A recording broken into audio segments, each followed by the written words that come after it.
अगर आपके पास कलाम मुक़द्दस है तो आइए मेरे साथ देखें खुदावंद के ज़िंदा कलाम में से साम 128 और वर्स 1 to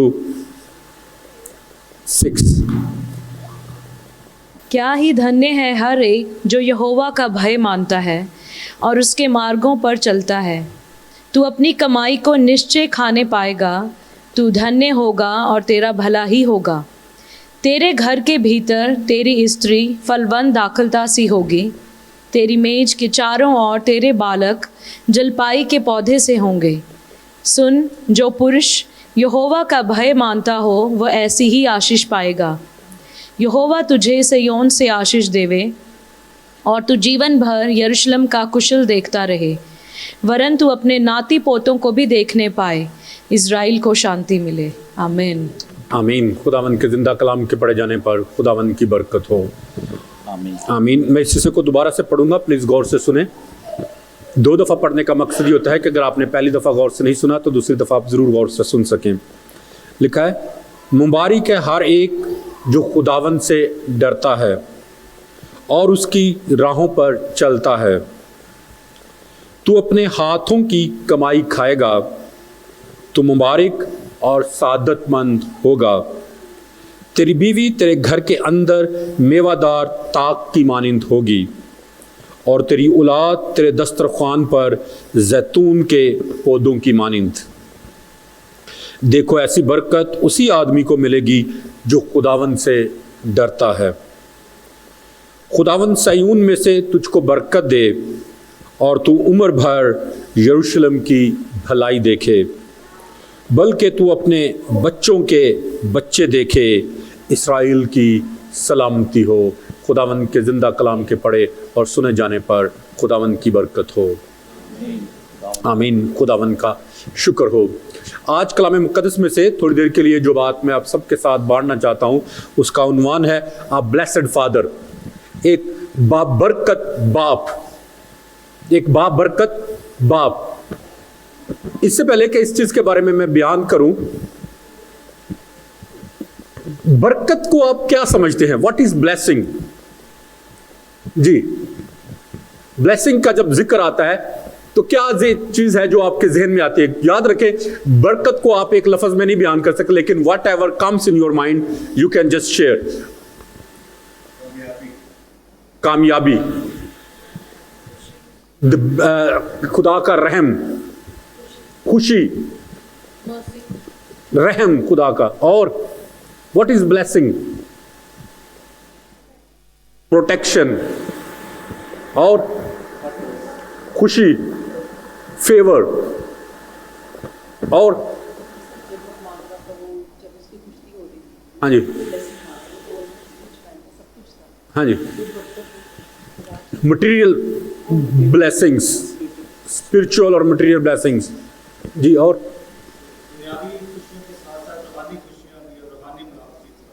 रूहानी मिलाप, स्पिरिचुअल ब्लेसिंग्स जो हैं, रूहानी ब्लेसिंग्स और मोहब्बत।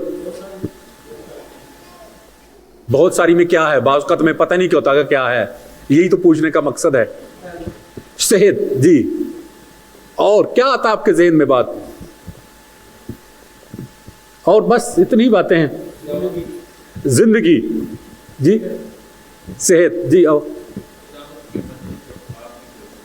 हाँ जी, गॉड्स विल के जो आपकी जिंदगी में आपकी फेवर के लिए जो खुदा का मंसूबा है। और क्या आता है जहन में बात? अच्छा जीवन साथी और एवरलास्टिंग लाइफ। जी भाई, आपने क्या कहा?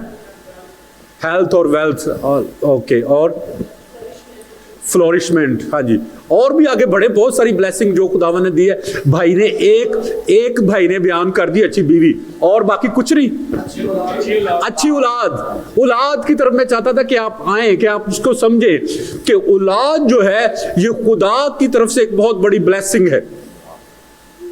बाज़ औक़ात हम इर्द गिर्द की चीजों के पीछे पीछे भागते रहते हैं, लेकिन जो सबसे दुनिया की बड़ी बरकत जो खुदा ने हमें दी है औलाद की शक्ल में, हम इसको बाज़ औक़ात नजरअंदाज कर देते हैं।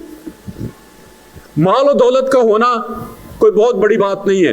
अब्राहम के बारे में जानते हैं कि वो ईस्ट का, मशरिक का सबसे ज्यादा अमीर आदमी था, लेकिन उसके पास औलाद नहीं थी। ठीक है, आप बाइबल मुकद्दस को उठाकर देखें, आपको लोगों की जिंदगियों में दुनिया की हर एक चीज उनकी जिंदगी में नजर आएगी आपको, लेकिन जो सबसे अव्वल, जो सबसे बड़ी ब्लेसिंग को जिक्र किया जाता है वो हमेशा औलाद को कहा जाता है। और खुदा का कलाम भी कहता है कि मुबारक है वो शख्स जिसका तरकश जो है वो तीरों से भरा हुआ है। खुदा उसको मुबारक कहता है। और आज हम थोड़ी देर के लिए एक ब्लेसड फादर के बारे में देखेंगे कि एक बरकत बाप जो होता है, एक ब्लेसड फादर जो होता है, वो होता कैसा है। और यहां पर तकरीबन 10 बातों का जिक्र, इन 6 आयत में 10 ब्लेसिंग्स का जिक्र है जो कि एक बाप की जिंदगी में आती है, और उसको इन 10 बातों की वजह से उसको ब्लेसड कहा गया है। पहली बात जो है वो है कि मुबारक है हर एक जो खुदावंद से डरता है और उसकी राहों पर चलता है। एक मुबारक बाप वही हो सकता है जिसके दिल के अंदर खुदा का डर और खुदा का खौफ हो, जो खुदा के साथ साथ चलता हो। क्योंकि अगर बाप खुदा के साथ नहीं चलता तो याद रखें, औलाद का खुदा के साथ चलना जो है वो नामुमकिन है। नॉट नामुमकिन है, लेकिन मुश्किल है।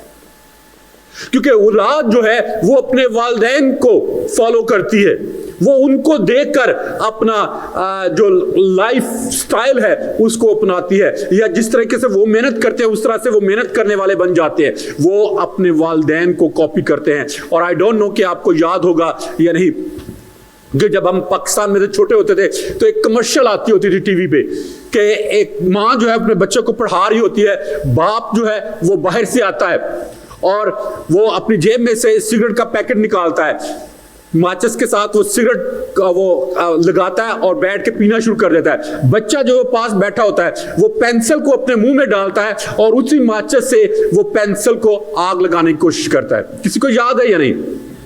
सबने अपने देखी होगी। वो जो है वो इस बात की अलामत है कि वालिदैन जो कुछ करते हैं वही बच्चे जो हैं उनको देख कर करते हैं। तो इसलिए मेरे अज़ीज़ों, आप जैसा चाहते हैं कि आपके बच्चे बने, आप खुद उनको बनकर दिखाएं पहले, then it will be very easy for you. लेकिन हम क्या करते हैं, हम खुद चर्च जाते नहीं है, हम अपने बच्चों कहते हैं चर्च जाओ, हम दुआ करते नहीं, हम बच्चों कहते हैं कि दुआ करो। हम कभी खुदा के साथ कोई ताल्लुक नहीं रखना चाहते, लेकिन हम चाहते हैं कि हमारे बच्चे जो हैं वो पादरी बने या फरिश्ते बने।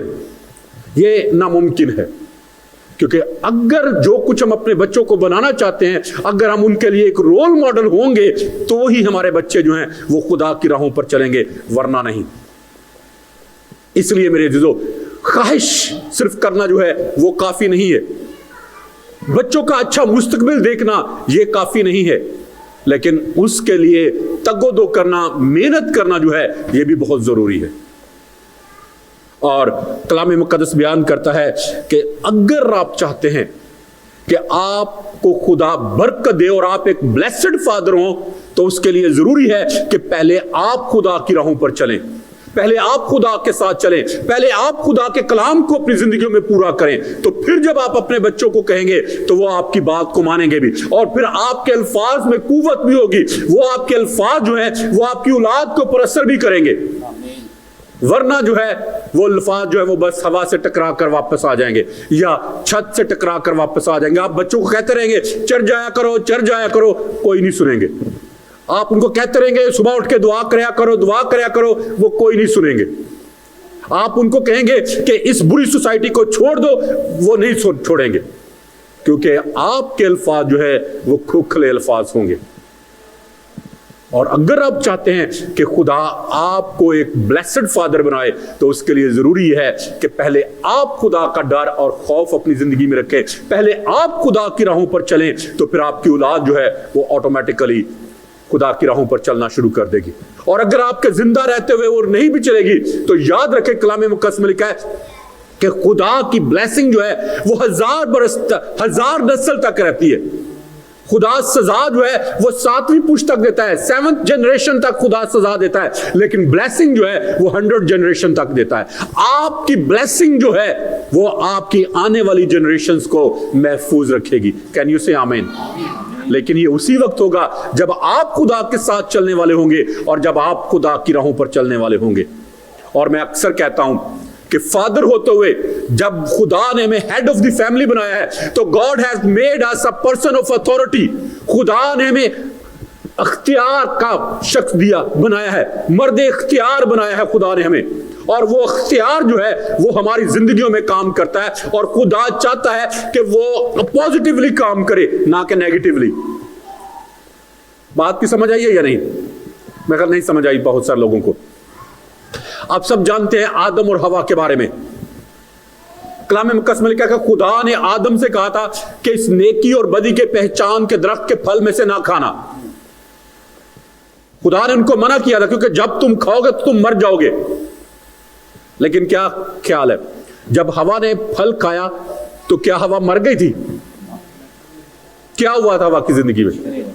कुछ भी नहीं हुआ। Nothing happened in her life. क्योंकि बाज़ औक़ात हम मर्द होते हुए औरतों को इल्जाम देते हैं कि औरतों की वजह से गुनाह हमारी जिंदगी में आया है, औरत के ऊपर इल्जाम लगा देते हैं। याद रखें, अगर जब हवा ने उस दरख्त के फल में से खाया, अगर उसकी आंखें खुल जाती, अगर वो रूहानी तौर पर मर जाती या उसकी जिंदगी में कोई फर्क आता तो आदम डर जाता और आदम उससे पीछे हट जाता। आदम उस फल में से लेकर कभी भी ना खाता। लेकिन अगर आप बाइबल को जाकर पढ़े, अपने घर में दोबारा से पढ़िएगा, तो दिखा है कलाम मुकद्दस में से कि हवा ने उस फल में से लेकर खाया। पहले कलाम मुकद्दस में लिखा कि उसने देखा कि वो आंखों को अच्छा और खुशनुमा मालूम होता है। तो फिर कलाम मुकद्दस में लिखा है कि उसने लिया और खाया और खाने के बाद अपने शोहर को भी दिया। जब उसने खाया तो कुछ नहीं हुआ, लेकिन जैसे ही कलाम मुकद्दस में लिखा है कि आदम ने खाया तो फिर दोनों की आंखें खुल गई। सिर्फ आदम की आंखें नहीं खुली, दोनों की आंखें खुल गई। और कलाम मुकद्दस में लिखा है कि फिर उन दोनों को पता चला कि वो नंगे हैं। You are the man of authority as a head of the family.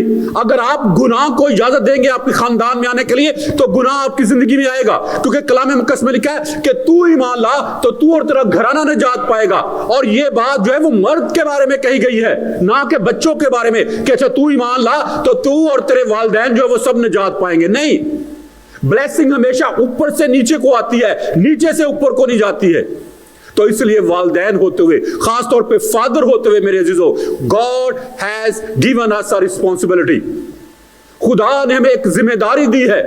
खुदा ने हमें ऐसे नहीं हमारा छोड़ दिया कि ठीक है जो मर्जी करते रहो, जैसे मर्जी जो कुछ मर्जी करना। नहीं, God has made us accountable.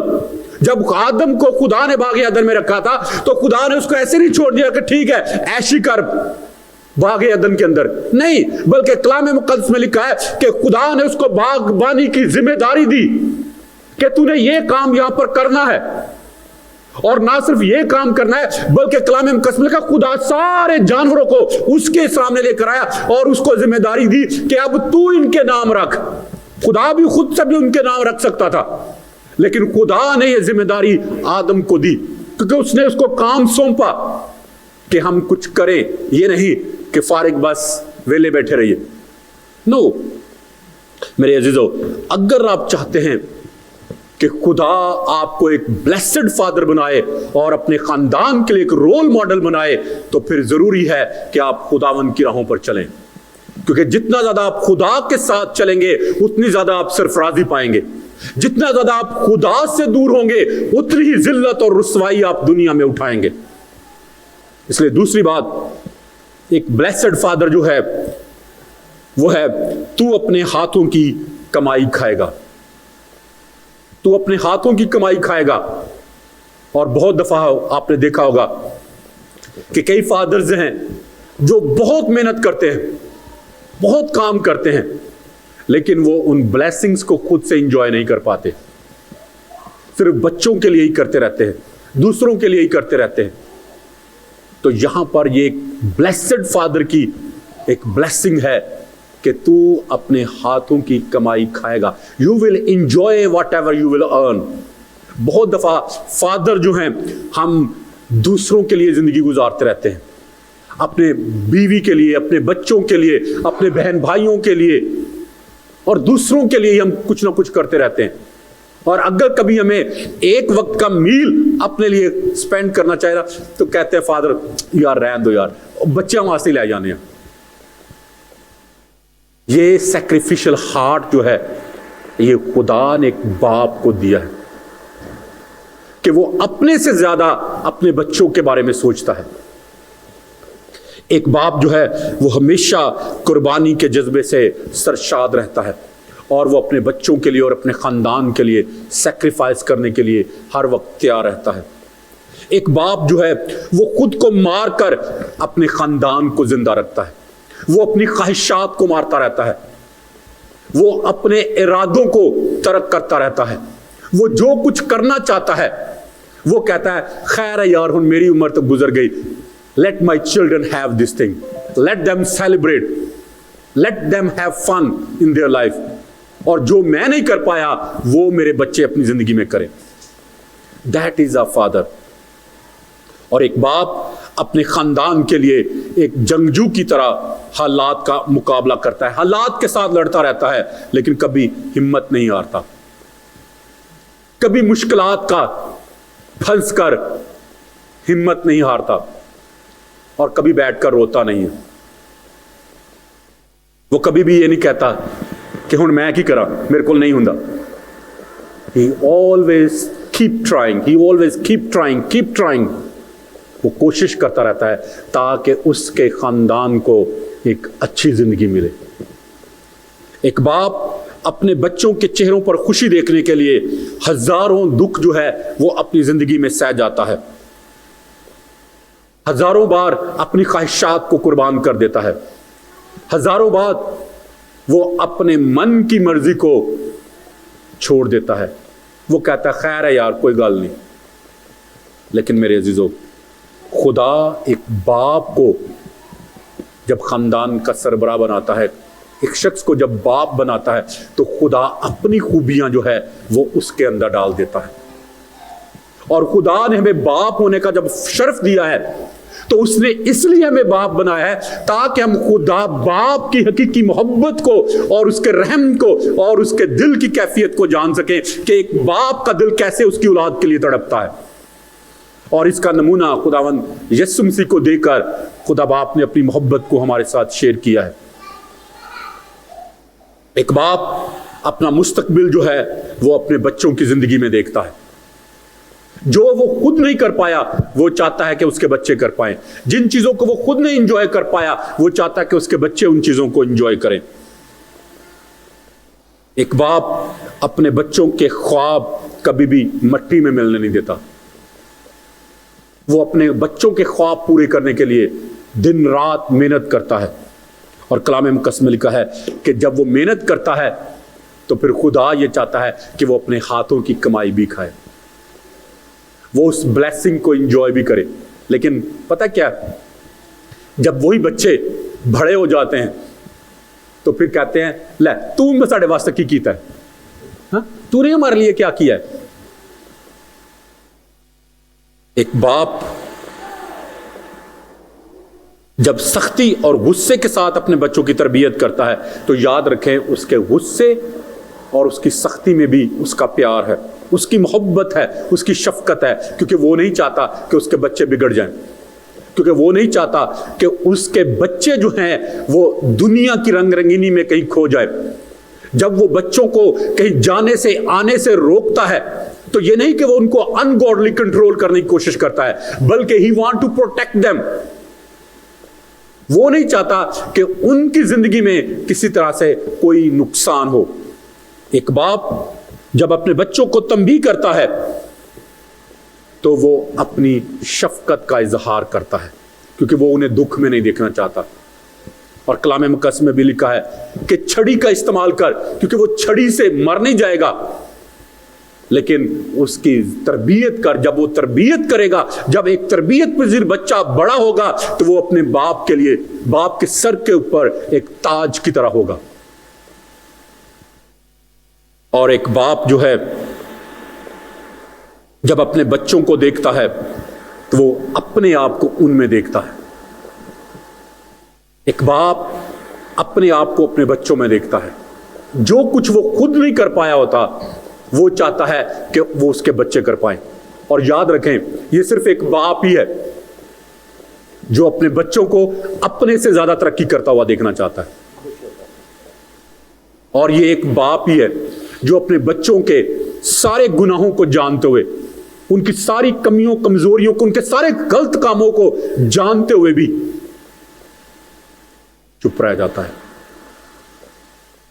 बर्दाश्त कर लेता है, सह जाता है, क्योंकि वो नहीं चाहता कि मेरे बेटे की रेपुटेशन खराब हो। अगर लोग आके कहे ना, ओ आपके बेटे ने ये काम कर दिया, उसको पता होता है, लेकिन फिर भी वो कहता है हैं? क्या वाकई? वो भोला बन जाता है कि जैसे उसको पता ही नहीं है। उसको, हर बाप को सब कुछ पता होता है कि उसका बेटा या उसकी बेटी क्या कर रहे हैं, कहां जाते हैं, क्या करते हैं, लेकिन वो उन चीजों को छुपा कर उनकी तरबियत करने की कोशिश करता है।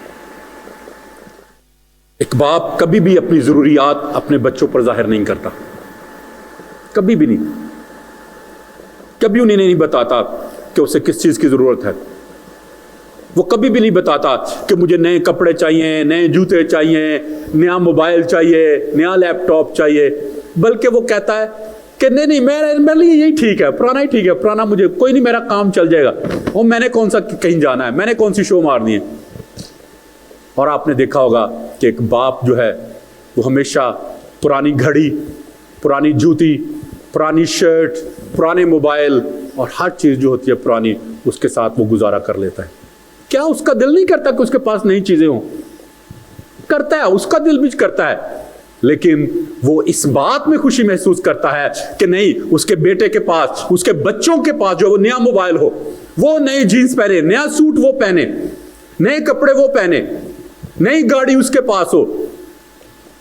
हर चीज वो बेहतर अपनी औलाद के लिए चाहता है, क्योंकि खुदा ने उसके अंदर एक कुर्बानी देने का जज्बा रखा है और वो अपनी मोहब्बत को अपने बच्चों के ऊपर निछावर करना चाहता है और वो अपने आप को अपने बच्चों में देखता है।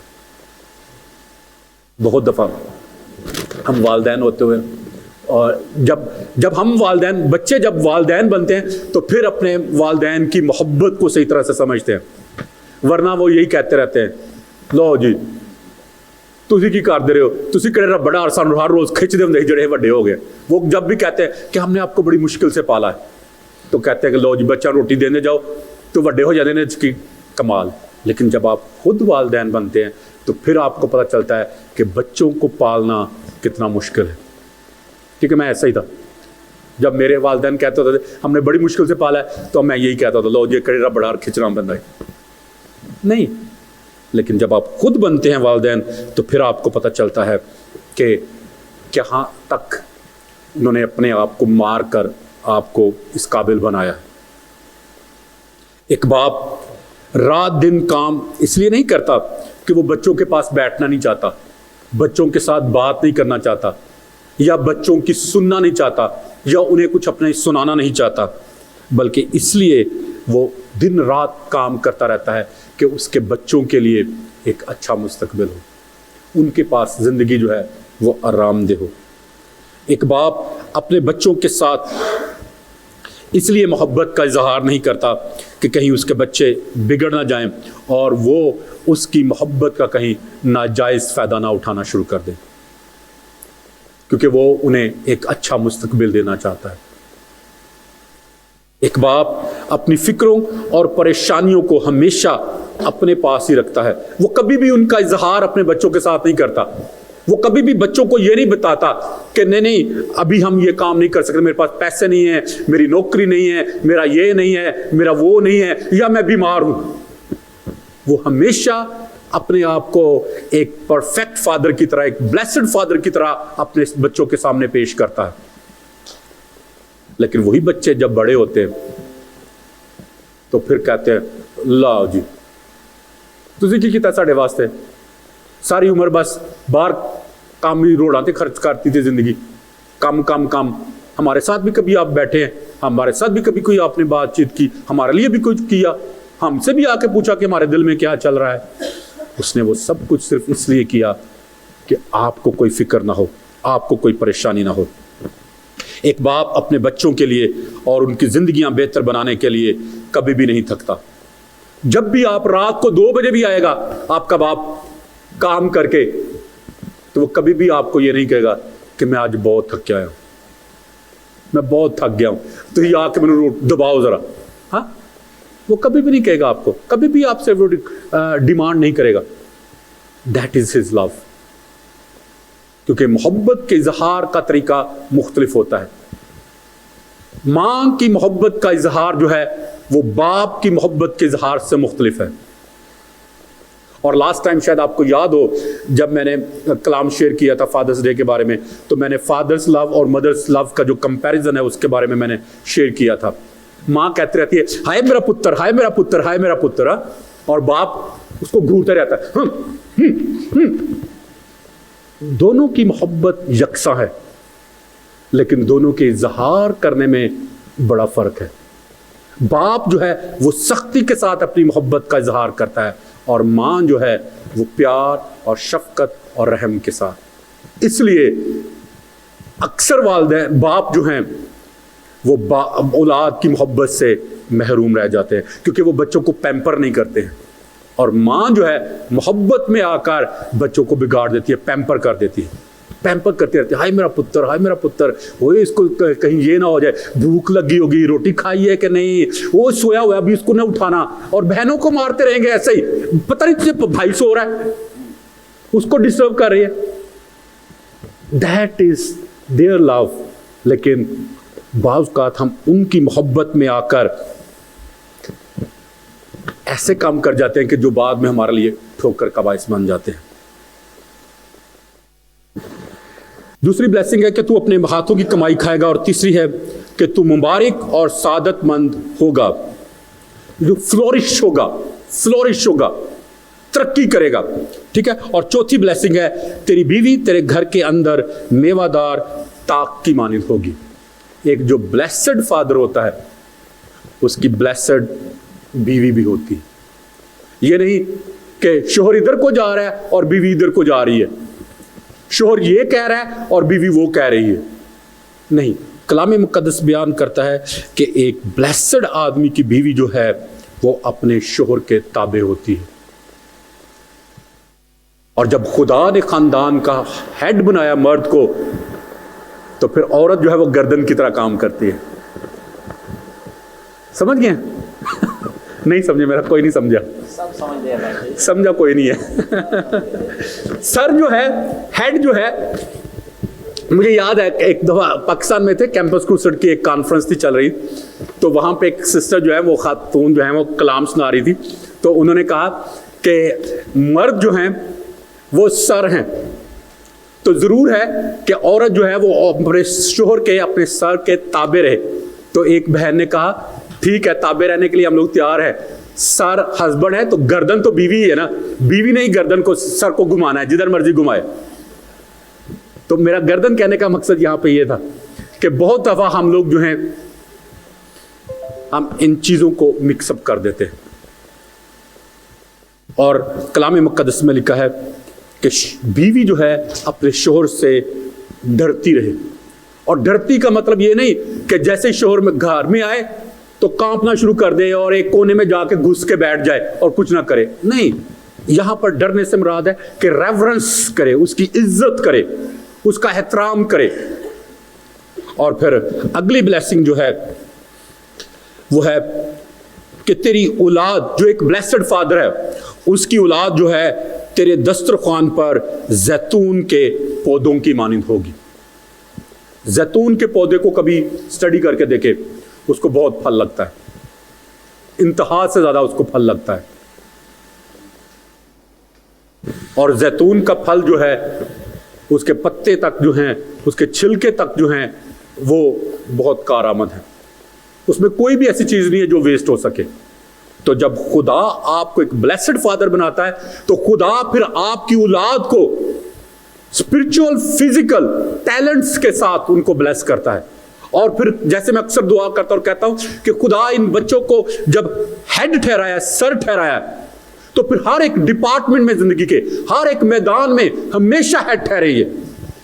सिर्फ ये नहीं कि बस हमने पढ़ लिया कि जी खुदा तुम्हें दुम नहीं बल्कि सर ठहराएगा, तो खुदा फिर हमें जिंदगी के हर एक मैदान में हमेशा हेड देखना चाहता है, सरबराह देखना चाहता है, सर देखना चाहता है, ना कि दुम, ना कि टेल।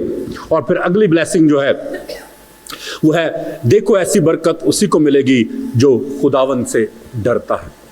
खुदा का कलाम फिर दोबारा हमें रिमाइंड करवाता है कि अगर आप एक ब्लेसड फादर बनना चाहते हैं तो इसका राज जो है वो खुदावन के डर और खौफ में है। कि अगर आप खुदा का डर और खौफ अपनी जिंदगी में रखेंगे तो याद रखिए, खुदा आपको दुनिया की बुलंदियों पर ले जाएगा और खुदा आपको बाप याकूब की मिरास में से खिलाएगा। और फिर अगली ब्लेसिंग जो है वो है, खुदावन सयून में से तुझको बरकत दे। और फिर खुदावन सयून में से आपको बरकत देगा। और सयून की ब्लेसिंग किसी को मालूम है क्या है? What is the blessing of Zion? हाँ जी, किसी को, कोई भी, नो आइडिया? हाँ जी, दाऊद का शहर तो है, लेकिन और क्या है वहां पर? वो पवस्थिति क्या? प्रेजेंस है। वहां पर कलाम मुकद्दस में लिखा कि खुदा जो है अपना तख्त हमेशा लगाए रखेगा, वहां पर खुदा की हजूरी होगी। और खुदा ने कहा कि मैं कभी भी तुम्हारी तरफ अपनी पीठ नहीं करूंगा। That is the blessing of Zion. और आप सब जानते हैं सयून, यरूशलेम जो है वो पहाड़ियों के चौगिर्द है, गिरा हुआ है, और जो पहाड़ियां उनका नाम सयून है, विच मीन्स प्रोटेक्टेड प्लेस। खुदा आपको 24 घंटे प्रोटेक्ट करेगा, आपको तहफ़्फ़ुज़ देगा, आपको सलामती देगा और आपको अबलीस की हर एक चालाकी और मकारी से महफूज रखेगा। और अगली ब्लेसिंग जो है वो है कि तू उम्र भर यरूशलेम की भलाई देखेगा, यानी तेरी जिंदगी में यरूशलेम के ऊपर कोई आफत नहीं आएगी। और तारीख इस बात की गवाह है कि जब जब बनी इसराइल ने खुदा को छोड़ा, खुदा को तर्क किया, गैर कौमों ने आकर उनको इन्वेड किया, उनके ऊपर कब्जा किया और उनको भेड़ बकरियों की तरह बाहर निकाल दिया। और जहां जहां बनी इसराइल फिर गए वो जिल्लत और रुसवाई में जिंदगी बसर करते रहे, जब तक कि दोबारा वापस वो यरूशलेम में ना आए। तो जब खुदावंद यहां पर कह रहा है कि एक ब्लेसड फादर जो है वो अपनी उम्र भर यरूशलेम की भलाई देखेगा, तो मतलब यह है कि फिर उसकी जिंदगी में कोई दुख, कोई तकलीफ, कोई बीमारी, कोई परेशानी, कोई आफत जो है वो नहीं आएगी, बल्कि खुदा उसे उन सब से महफूज रखेगा। और फिर अगली ब्लेसिंग है कि तू अपने बच्चों के बच्चे देखे।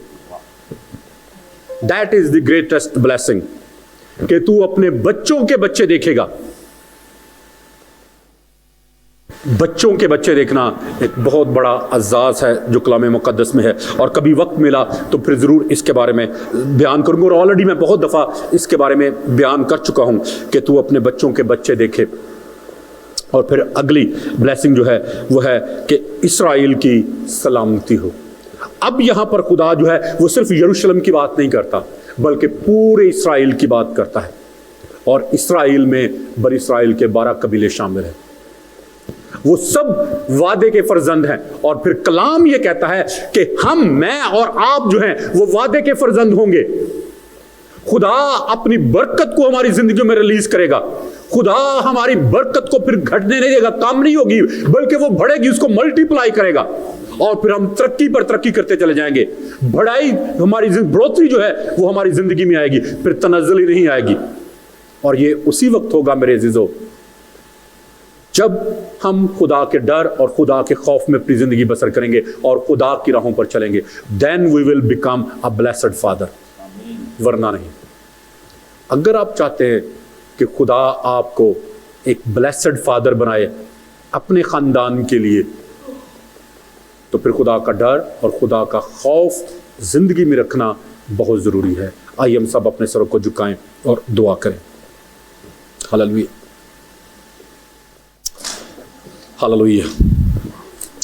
खुदावंद कायनात के बादशाह, मैं तेरी शुक्रगुजारी करता हूँ तेरे जिंदा पाक कलाम के लिए, जो हमारे कदमों के लिए चिराग और हमारी राह के लिए रोशनी है।